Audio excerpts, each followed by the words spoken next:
tidak ada mahasiswa yang seharusnya gagal kuliah atau tiba-tiba harus membayar lebih banyak akibat daripada kebijakan ini. Assalamualaikum warahmatullahi wabarakatuh. Terima kasih Kang Dede dan pimpinan Komisi 10, anggota Komisi 10 hari ini. Hari ini kami akan mencoba menjelaskan beberapa prinsip-prinsip dasar secara singkat mengenai kebijakan ini. Tapi sebelum itu, saya mungkin ingin mengucapkan pertama apresiasi sebesar-besarnya atas semua masukan dan kritik dari semua pihak, termasuk dan terutama mahasiswa yang mempunyai kepedulian tinggi kepada mahasiswa yang existing maupun dengan mahasiswa baru. Jadi saya salut sekali bahwa ada concern yang sangat tinggi terhadap ini. Kami juga mengapresiasi perguruan tinggi yang responsif kepada kebutuhan mahasiswa, terutama dari keluarga yang tidak mampu.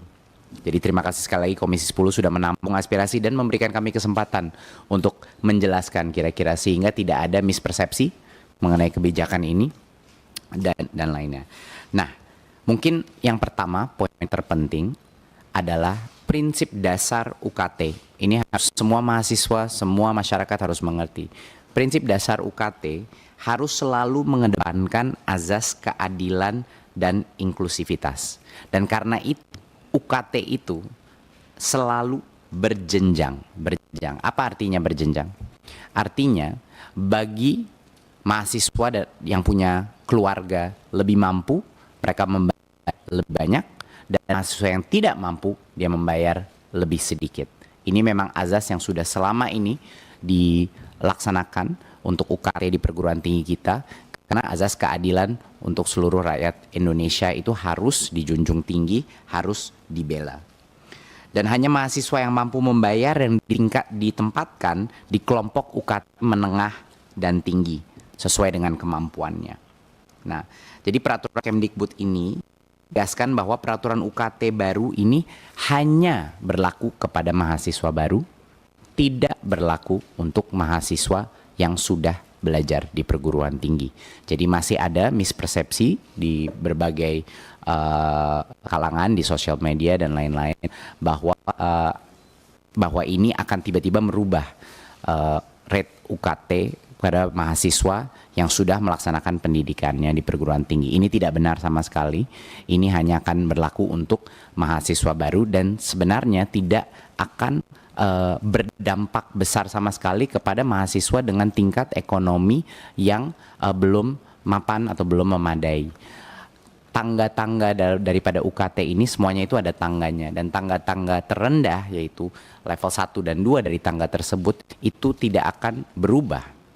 Yang mungkin akan terdampak adalah untuk mahasiswa dengan keluarga dengan tingkat ekonomi tertinggi.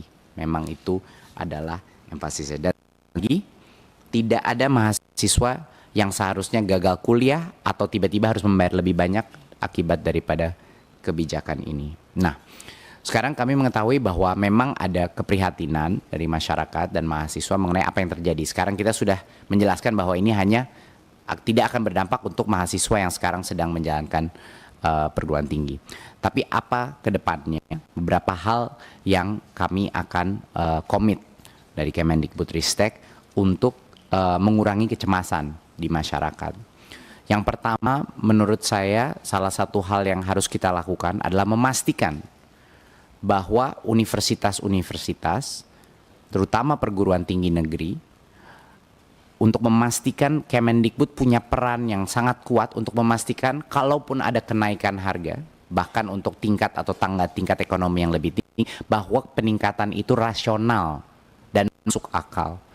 Jadi kami mendengar banyak desas-desus, ada lompatan-lompatan yang cukup fantastis ya. Tadi dari Komisi 10 terima kasih sudah memberikan.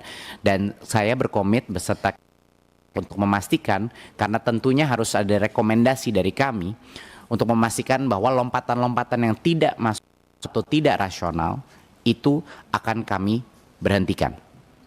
Ya. Jadi kami akan memastikan bahwa kenaikan-kenaikan yang tidak wajar, itu akan kami cek, kami evaluasi, kami assess, dan saya ingin meminta semua ketua perguruan tinggi dan prodi-prodi untuk memastikan bahwa kalaupun ada peningkatan harus rasional, harus masuk akal dan tidak berburu-buru tergesa-gesa melakukan lompatan yang besar. Itu adalah komitmen pertama. Yang kedua adalah, dan ini komitmen bersama bukan hanya Kemendikbud tapi juga Komisi 10. Harapan saya ini menjadi komitmen bersama bahwa dengan adanya kebijakan ini mendorong baik Komisi 10 maupun juga Kemdikbudristek untuk berjuang untuk meningkatkan KIPK untuk mahasiswa-mahasiswa yang di tingkat ekonomi yang sangat membutuhkan.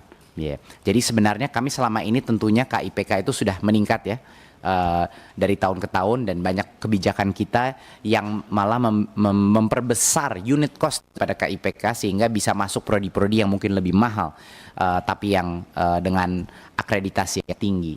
Kami akan terus berjuang untuk ini dan berjuang untuk meningkatkan total jumlah KIPK, karena memang Bapak Ibu, situasi yang paling ideal, yang terbaik adalah tangga UKT dilaksanakan sehingga yang mampu membayar lebih banyak, yang tidak mampu membayar lebih sedikit.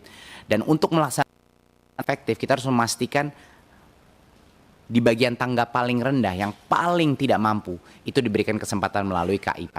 Jadi komitmen kami adalah untuk berjuang ke kementerian lain dan kepada dan harapan kami Komisi 10 dengan kita untuk berjuang untuk meningkatkan anggaran KIPK sehingga kita memastikan bahwa yang tidak mampu masih bisa mengikuti perguruan tinggi. Itu mungkin beberapa poin besar yang ingin kami utarakan.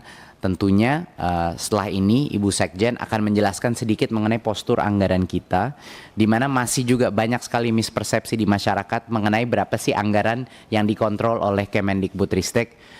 Ini sudah kita ulang ya, tapi mungkin karena di sini juga ada banyak teman media, ini bisa diperjelas sekali dan masyarakat dan mahasiswa akan mengerti bahwa yang di bawah Kemendikbudristek itu hanya proporsi kecil dari total anggaran pendidikan yang dikelola sebagai total kepemerintahan.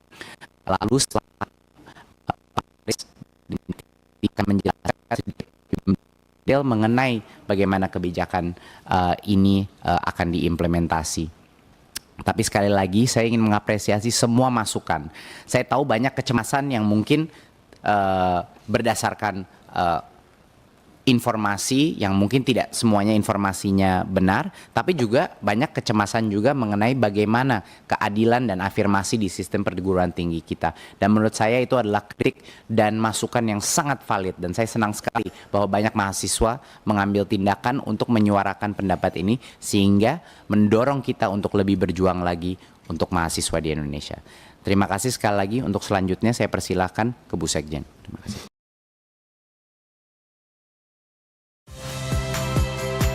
Saya Valentina Sitorus. Saksikan program-program Kompas TV melalui siaran digital, pay TV, dan media streaming lainnya. Kompas TV, independen, terpercaya.